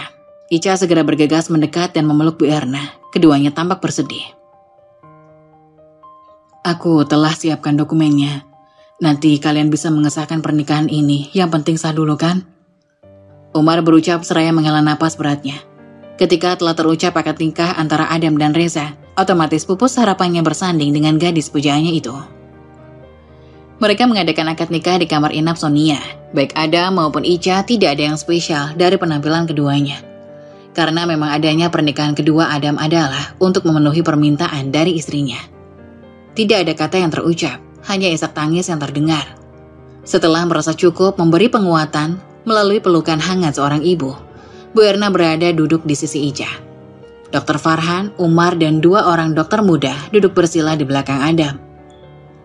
Adam menarik nafas panjang, mengucap istighfar beberapa kali. Hingga ia mantap mengucap basmalah, menyambut uluran tangan Reza Baskara, calon adik iparnya. Sempat ia mengedarkan pandangan ke depan menatap Bu Erna minta keyakinan. Anggukan dari Bu Erna yang duduk bersimpu bersebelahan dengan Ica memantapkan hatinya untuk mengucapkan akad nikah kedua. Aku nikahkan dan kawinkan engkau, saudara Adam Setiawan, dengan kakak kandungku yang bernama Ica Saraswati binti Baskara dengan mas kawin 2 buah cincin dibayar tunai. Saya terima nikahnya dan kawinnya Ica Saraswati binti Baskara dengan mas kawin tersebut dibayar tunai. Bagaimana saksi? Sah? Sah? Sah? Alhamdulillah. Setelah Reza memimpin doa untuk keberkahan rumah tangga kakaknya, Reza pun tak sanggup lagi menahan laju air matanya. Ia langsung memeluk Adam yang telah menjadi kakak iparnya. Mas Adam, titip Kak Ica ya. Besar harapanku Mas Adam bisa membimbing dan membahagiakannya. Ucapnya dengan suara yang bergetar. Adam tidak menjawab, melainkan membalas memeluk erat Reza. Dia pun dulu sudah menganggap adik Ica seperti bagian dari keluarganya. Adam menggenggam erat tangan Sonia. Mata istrinya itu masih memejam rapat, sementara napasnya terus saja memburu. Tangan Adam beralih mengusap pucuk kepala istrinya. Bunda, bisik Adam pelan di telinga Sonia. Adam percaya sang istri mendengar panggilan, hanya saja terlalu lemah untuk membuka mata. Papa barusan menikahi Ica. Semoga setelah ini hatimu bisa tenang. Papa pun ikhlas melepasmu, Bunda. Pergilah. Jangan khawatir lagi tentang anak-anak, karena aku sudah menikahi perempuan pilihanmu. Adam menutup bibirnya, menahan serak. Kemudian kelopak mata Sonia membuka lebar. Dalam lemahnya, Adam bisa melihat binar bahagia di matanya. Tak lama pintu terbuka. Ica masuk ke ruangan bersama Bu Erna. Sonia mengarahkan pandangan ke arah Ica, seolah meminta adik angkatnya itu untuk mendekat. Kemarilah, Cak. Mama, Sonia sepertinya ingin menyampaikan sesuatu, pinta Adam. Ia bangkit dari tempat duduknya, meminta mertuanya untuk duduk di kursi yang dia tempati tadi. Maafkan aku. Selama menjadi putrimu, belum pernah membahagiakan Mama.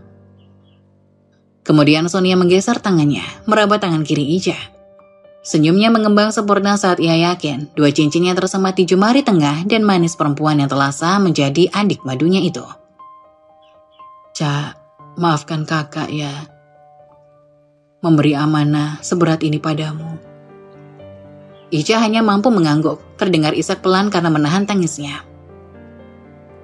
Setelah itu, baik Ica maupun Bu Erna mundur beberapa langkah, memberikan tempat untuk Adam mendekat pada Sonia. Mas Adam harus bahagia. Terima kasih untuk 4 tahun kebersamaan kita. Aku titipkan Sonia, Caca, dan Cici pada kalian berdua. Mata Sonia terpejam, buliran bening mengalir dari kedua matanya. Kedamaian terlihat jelas dari raut wajah istri pertama Adam Setiawan tersebut setelah mengucap asmarobnya. Gelombang sinyal pada layar EKG berubah menjadi garis lurus mendatar. Isak tangis tak bisa terbendung lagi di kamar inap VIP itu.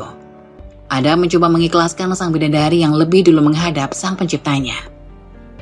Gundukan tanah merah di depan mereka menjadi saksi kesedihan anggota keluarga Sonia dan Adam. Banyak rekan kerja dan sahabat Sonia yang hadir dalam pemakaman. Semua sedih karena harus kehilangan rekan kerja sekaligus sahabat yang solid juga baik hati. Mengikhlaskan memang butuh waktu, Nak, namun janganlah sampai kau meratap. Kasihan Sonia yang melihat keputusasaan kita yang ditinggalkannya. Ingatlah Caca dan Cici sudah kehilangan bunda. Jangan sampai merasa kehilangan kedua orang tua. Nasihat Bu Erna sembari menepuk bahu menantunya. Saat kita bilang aku ikhlas, penegasan kalimat itu bukan berarti rasa itu akan seketika muncul. Hal itu hampir terjadi di semua orang, apalagi kehilangan seorang istri, itu yang dirasakan Adam. Sedangkan Ica cukup tahu diri akan posisinya di rumah Bu Erna. Kehadirannya tidak lebih sebagai pengasuh untuk kedua anak Adam dan Sonia yang masih membutuhkan perhatian seorang ibu. Kecelakaan yang dialami oleh Sonia mengurung niatnya kembali ke Depok. Bahkan dia meminta Putri untuk mengetikkan surat pengunduran dirinya.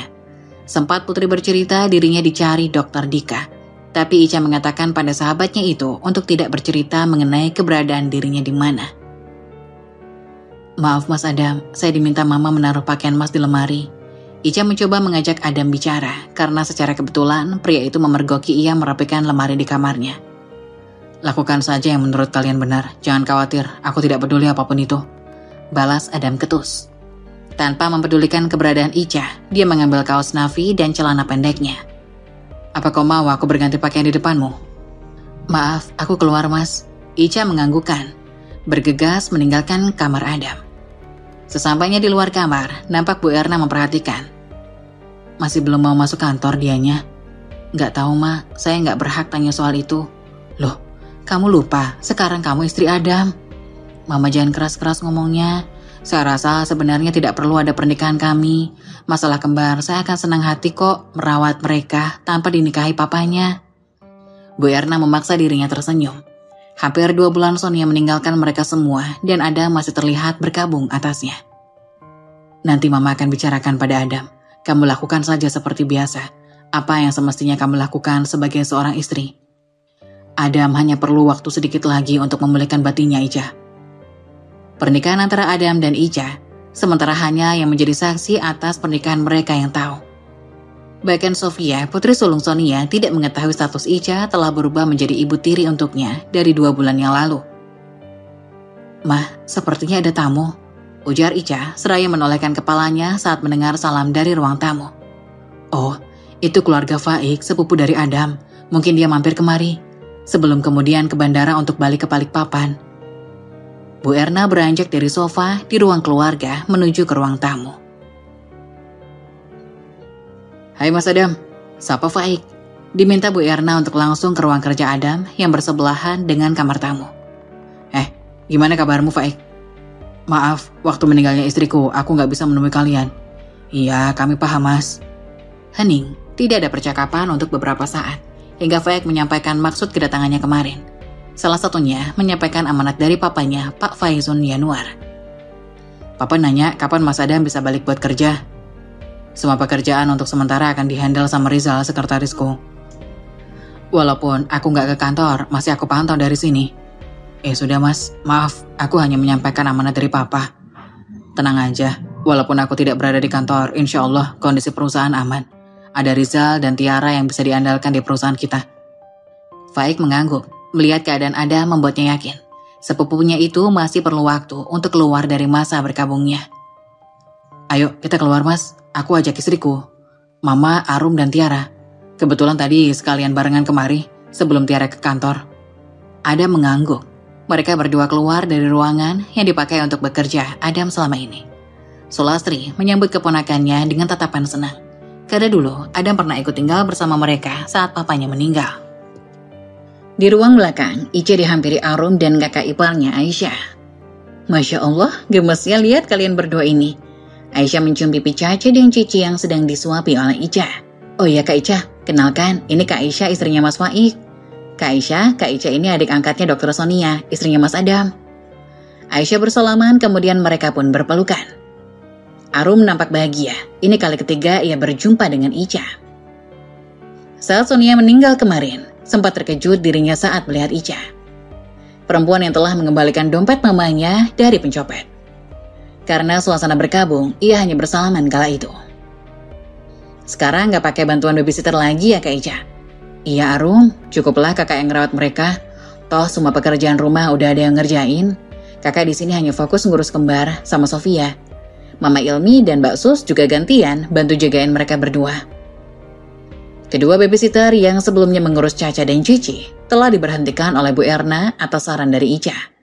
karena Ica merasa mampu menghandle kembar dan Sofia sendiri. Pekerjaan dalam rumah sudah dikerjakan oleh Mbak Sus dan Bi Asih.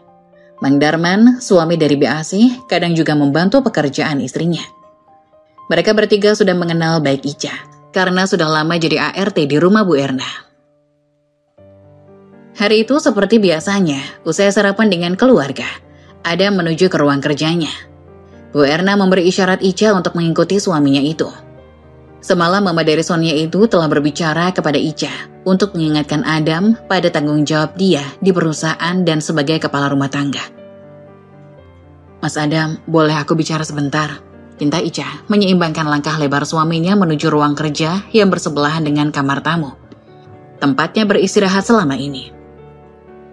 Memang siapa yang melarangmu buat bicara? Balas Adam sinis, melirik sambil tetap melangkah pintu ruang kerja. Aku ingin berbicara dengan Mas Adam. Oh ya, mau bicara di kamar atau masuk ke dalam?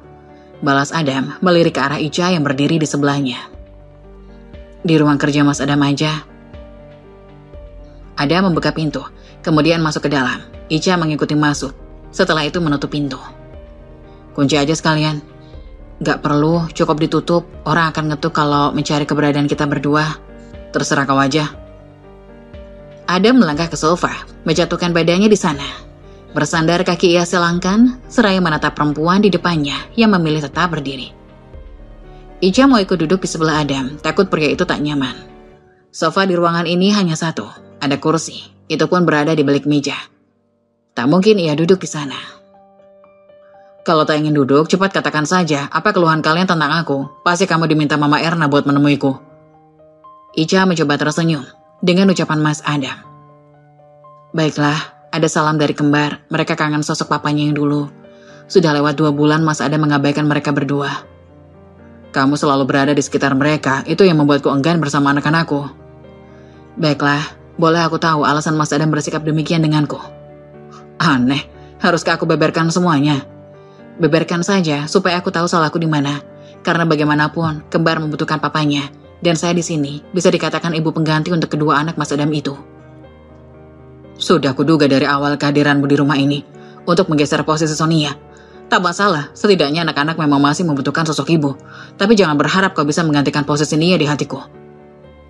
Perkataan Adam yang berapi-api hanya ditangkapi dengan tatapan nanar oleh perempuan di depannya. Jatuhkan talak untukku sekarang. Jika menjadi istrimu membuatmu enggan bersama anak-anakmu, Mas. Anggap saja aku di sini sebagai babysitter mereka, bukan istrimu.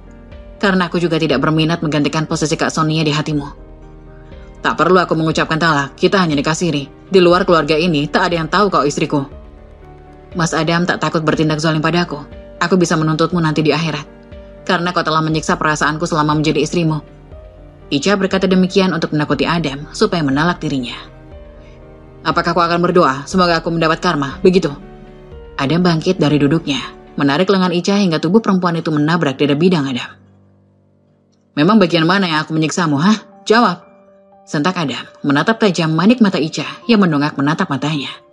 Lepas Mas, sakit. Seru Ica, tidak suka diperlakukan demikian. Adam semakin mencengkeram lengan Ica dengan tangan kanannya.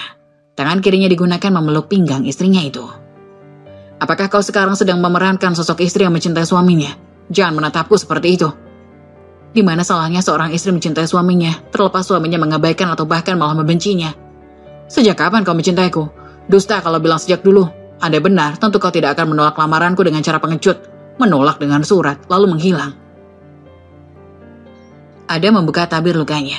Mungkin akan lebih baik baginya mengeluarkan sakit hatinya sekarang. Karena dia pun sejatinya ingin dekat dengan anak-anak. Rasa sakit hati dan dendam yang membuatnya enggan berdekatan dengan Ica dan anak-anaknya tidak bisa jauh dari perempuan itu. Apakah Dika tidak bisa menjadi seorang kekasih yang baik? Itukah yang membuatmu menerima tawaran Mama Erna untuk menjadi madu putrinya sendiri? Mas Adam, cukup. Hentikan persangkamu itu. Tidak ada seorang ibu di dunia manapun yang rela putrinya memiliki madu. Baiklah, aku akui memang aku pengecut. Tidak berani menemuimu secara langsung, menolak lamaran waktu itu. Ada alasan untukku melakukan itu semua, dan itu bukan karena Mas Dika. Mas Adam membenci orang yang salah. Mas Dika tidak pernah berubah. Selama ini Mas Adam selalu menghindarinya tanpa dia tahu salah dia apa. Ica mendorong dada Adam, namun tubuh pria itu tak bergeming sedikit pun. Tatapan setajam elang itu membuat Ica pasrah berada dalam kuasa suaminya. Sekarang Mas Adam pilih, anak-anakku bawa kemari atau Mas Adam mendatangi mereka. Kalau memang kehadiranku membuat Mas Adam tak nyaman, beritahu saja, aku akan menyingkir sebentar saat Mas Adam bersama mereka. Ica memutus kontak mata keduanya. Setelah berkata demikian, Adam mulai mengendorkan pelukan dan cengkramannya. Aku akan melihat mereka ke belakang, kamu ikutlah. Tapi cukup lihat kami dari ruang makan, supaya nanti kalau mereka butuh kamu, kau bisa segera datang. Baiklah. Ica mengurai sisa pelukan Adam hingga dia bisa mundur beberapa langkah dari hadapan pria itu. Ketika seorang ayah memperlakukan anak-anaknya dengan baik, mereka akan mengingatnya dan secara sabar akan menirunya Adam. Bu Erna berusaha memulai pembicaraan dengan papa dari kedua cucunya itu. Adam tersenyum menanggapi ucapan dari Bu Erna. Ia sangat menghormati mama mertuanya itu. Meskipun Bu Erna sepantaran dengan neneknya, namun lewat kasih sayangnya lah, Adam melihat ketulusan kasih seorang ibu. Meski mereka masih anak-anak, ada kalanya mereka paham loh, bagaimana perjuangan seorang ayah dalam mencari nafkah untuk memenuhi kebutuhan keluarga kecilnya. Lanjut Bu Erna. Mungkin ini sindiran halus supaya Adam kembali berangkat ke kantor. Kalau melihat ayahnya rajin dan tetap semangat, maka bisa jadi suatu saat anak-anak juga akan melakukan yang sama. Bagi anak laki-laki, ayah adalah role model pertamanya. Bu Erna tersenyum saat diperhatikan Adam menatapnya dengan serius. Jadilah role model yang pantas ditiru oleh anak-anak di kemudian hari. Kedekatanmu dengan Caca akan menjadi pengalaman berharga buat dirinya nanti. Ica di sini sifatnya membantu Muna. Ia menggantikan kehadiran Sonia, bukan menggantikan peranmu sebagai ayah untuk mereka berdua. Iya Ma, terima kasih sudah diingatkan. Sepekan lagi, genap 100 hari, Sonia meninggalkan kita semua. Itu artinya 3 bulan kami sudah memberikan waktu untukmu berkabung atas kepergiannya. Dan Mama rasa itu waktu yang sudah cukup. Perusahaan membutuhkan kehadiran pemiliknya. Mama percaya rekan kerjamu tidak seperti rekan kerja Papa Ismail, yang berkhianat begitu pemilik berpulang. Jadilah seorang pemimpin yang baik di rumah maupun di perusahaan Adam. Kembali Adam menganggukkan kepalanya, membenarkan ucapan mertuanya itu. Setelah puas melepaskan rindu pada kedua anaknya, si kembar juga mulai rewel, berceloteh memanggil nama Mama Ica. Adam memanggil Ica untuk bersama anak-anaknya. Sore itu, Ica ingin menikmati waktunya dengan bersantai di balkon kamar Sofia sambil melihat matahari tenggelam. Sudah lama ia tidak menikmati itu. Kesibukannya yang membuatnya jarang menikmati senja dan fajar pagi. Matahari bulat sempurna berwarna jingga tersapu awan tipis di ufuk barat. Hampir saja tenggelam di bukit yang terlihat jauh di sana. Cak, di sini kok rupanya. Panggilan dari Umar membuat Ica kaget dan menoleh. Pria yang mengenakan kaos merah itu menghampirinya. Ica bangkit berdiri untuk menghampiri Umar. Berniat mengajaknya keluar dari kamar Sofia. Loh, mau kemana? Aku kesini mau nemenin kamu lihat pemandangan. Maaf, aku nggak bisa Mas. Kalau memang ada yang perlu kita bicarakan, kita turun. Bisa bicara di ruang makan. Atau mungkin di ruang belakang sambil ngawasin anak-anak. Kembar ditemenin bakso sama Tante Erna. Aku ingin mengajakmu keluar makan malam. Setelahnya nonton film mungkin. Itu tadi usulan dari Sofia. Anak itu ingin kamu jadi tantenya. Hah? Seru Ica terkejut dengan ucapan Umar. Andai nggak ada Mbak Sus, hampir aja aku beritahu bahwa kau sekarang jadi mamanya. Keputusan sepihak yang sebenarnya bikin aku patah hati. Ica terkekeh mendengar ucapan Umar. Baginya setiap perkataan pria itu hanya sebuah gurauan. Karena setiap bersamanya, pembawaannya selalu bercanda. Dan juga tidak mungkin anak sekecil Sofia berkata seperti itu. Ca, seandainya Mas Adam tetap tidak menganggap kehadiranmu, adukan saja pada Tante Erna, supaya diperjelas statusmu. Aku pun siap menikahimu dan mengurus anak-anak sebagai anak-anak kita nanti. Seperti amanah awal yang diberikan Tante Erna padamu. Ica tidak menanggapi lebih lanjut ucapan Umar. Karena ia bergegas keluar dari kamar Sofia saat sayup terdengar tangis kembar dari lantai bawah. Umar menjatuhkan badannya pada ranjang keponakannya itu, memejamkan mata, meresap kegalauan hatinya. Melihat Ica diabaikan, ingin rasanya ia menggantikan posisi Adam saat ini menjadi pendamping hidup untuk Ica Saraswati. Beberapa minggu kemudian, Ica dan Adam pun pindah ke rumah barunya.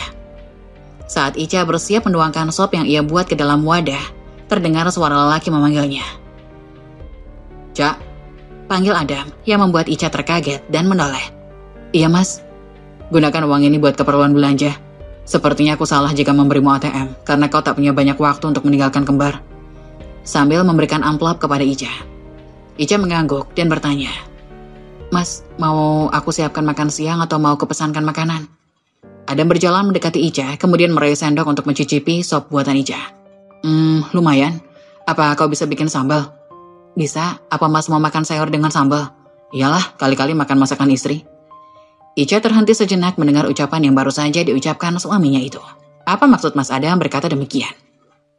Baiklah, berhubung sudah mendekati makan siang dan kebetulan ayahnya kembar ada di sini, maka ini silakan suapin anak-anak ya Mas, karena aku akan bikin sambal untuk kita makan siang. Oh, udah kayak istrinya aja ya, berani memerintah. Denger ya, kita cuma partner di sini. Oh begitu, waktu masih di rumah mama seakan kau selalu menjadi istri yang terzolimi. Sudahlah, terserah kau saja Mas, ucap Ica kesal. Hari demi hari setelah beberapa bulan berlalu, kedekatan mereka semakin terlihat. Akan tetapi jika teringat masa lalunya, Adam pun mulai dingin kembali. Kemudian Adam pun memberanikan dirinya untuk bertanya kepada Ica. Ca, jawab jujur ya, kenapa kau menolakku waktu itu? Seketika Ica pun terkejut mendengarnya. Mas yakin pengen tahu? Iya, sepertinya ada yang mengganjal. Baiklah, jika Mas memaksa. Dulu aku sebenarnya ingin menerima Mas Adam, akan tetapi aku disadarkan oleh ibu dari saudara tiri Mas Adam. Mereka bilang bahwa aku gak pantas bersanding dengan Mas Adam, karena aku orang miskin yang hanya bisa menguras hartanya Mas Adam. Sepertinya mereka sangat membenciku. Adam pun terkejut karena ia tak pernah berpikir seperti itu. Ternyata pertunangannya gagal karena mulut ibu dan saudara tirinya itu. Kenapa kamu gak bilang sama aku? Buat apa aku bilang, toh gak mungkin aku diterima di rumahmu karena ibu dan saudara tirimu itu kan? Seketika hening, Adam tak habis pikir yang dia kira ibu dan saudara tirinya orang baik, ternyata busuk di belakangnya. Sehingga menggagalkan acara lamaran mereka. Akan tetapi, takdir berkata lain. Mereka disatukan kembali dengan keadaan yang tidak disangka-sangka. Kini mereka bersatu kembali tanpa ada yang menghina ataupun merendahkan status Ica. Dan pada akhirnya, keluarga mereka berbahagia. Adam dan Ica pun saling mencintai. Demikianlah cerita yang kali ini dapat dibahas. Bagaimana menurut kalian? Silahkan komen di kolom komentar ya.